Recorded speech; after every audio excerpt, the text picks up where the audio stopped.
In this video, we're going to explore different types of entanglement circuits.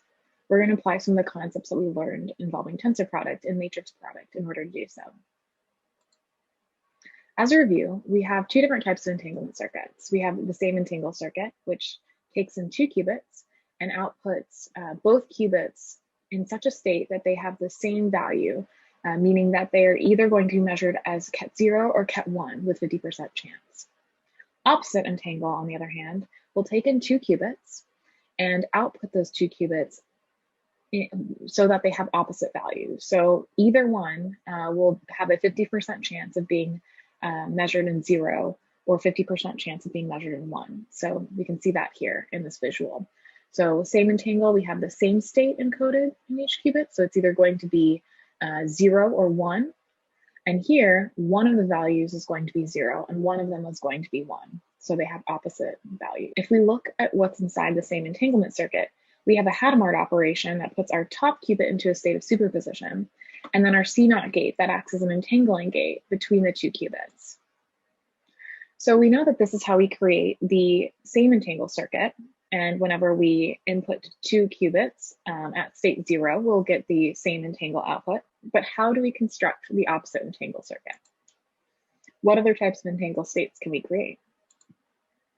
And what gates do we need if both qubits have to start in 0 state? So notice here, both qubits are starting in state ket0. As an aside, quantum registers hold our qubits. So they hold them for computation, and we can use one or more in a quantum circuit. Oftentimes, whenever we're working with qubits, they're initialized to the ground state or state ket0. So within circuit diagrams, we have the register represented with wires. So each of these wires represents a qubit, and all those qubits are located inside the quantum register. As a reminder, whenever we have qubits in parallel, those are combined with the tensor product to create an overall state. So we learned that in our tensor product lecture. So remember, whenever we're combining those qubits, top to bottom reads left to right. Whenever we're developing the matrix for the same entangle circuit, we can use the matrix for C0, and then we can take the tensor of H, tensor identity, to create the overall matrix for the circuit M. So let's go ahead and do that. We have our circuit for C0, then we have our Hadamard matrix, and then our identity matrix. We expand this tensor product, and then we can perform our matrix multiplication. So this is the matrix that we use for our same entangle circuit.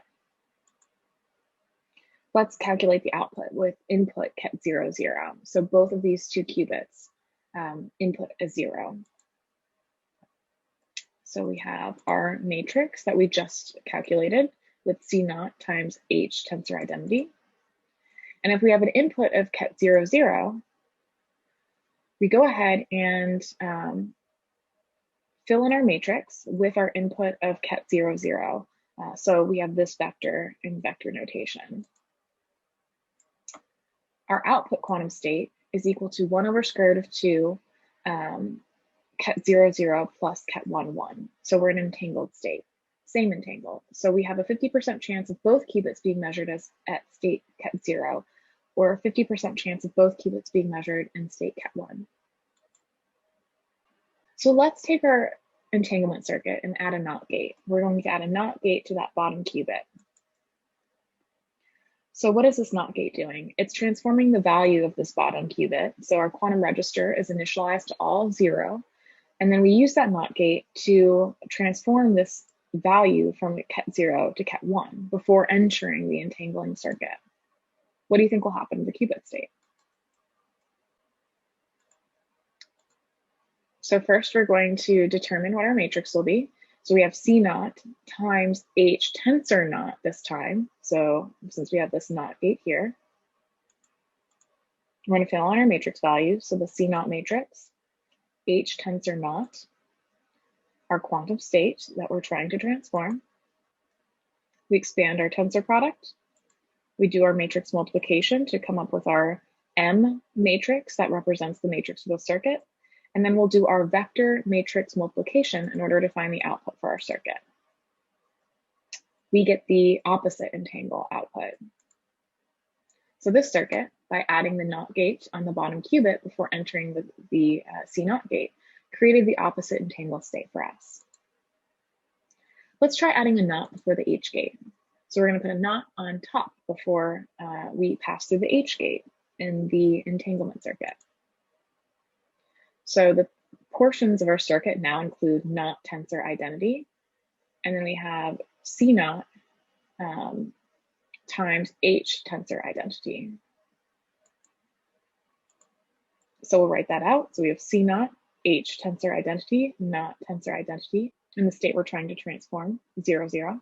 So we have our matrix for C0, H tensor identity, NOT tensor identity in our quantum state. We're going to expand out each of these tensor products.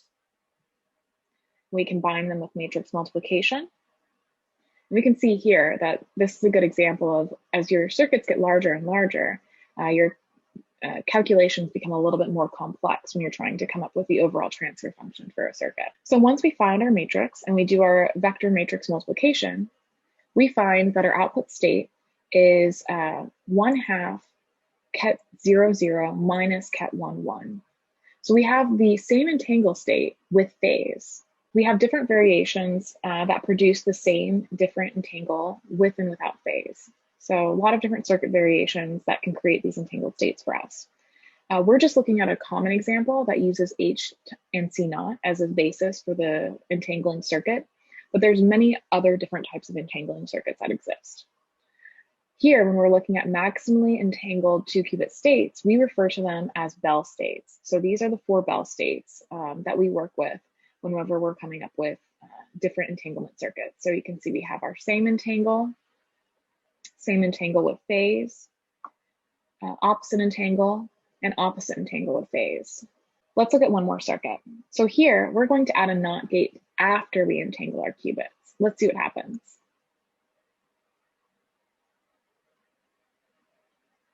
When we have a NOT after the entanglement circuit, we're going to determine what that output will be with the same procedure of calculating the matrix for M. So we have here NOT tensor identity, C0, H tensor identity, and then ket 0, 0 for our input state. We're going to fill in all the matrix values for this equation, expand out all tensor products, and do our matrix multiplication. We created the opposite entangled state as well. There's many different ways that you can create entangled states.